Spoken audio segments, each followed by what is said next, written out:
What's up mga kanomnom? Sa isang mabilisan lang. Tara, tayo magkape sa Cafe Una. Let's go!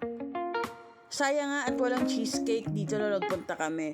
Pero yan, naglagay na rin tayo ng sticker ni Moto Nana. At ang dami rin nagpupunta dyan ng mga vloggers tsaka mga riders. Sobrang daming sticker. Yan, sa second floor, maganda naman, malamig, pero medyo malamok ng onte. So I got the peppermint mocha. Sabi ko, pagdagat ng espresso shot.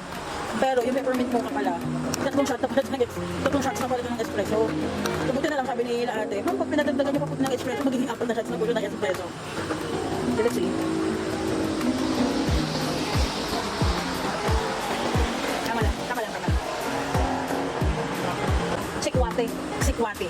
Or dark tablea. It's bubbling. Babale.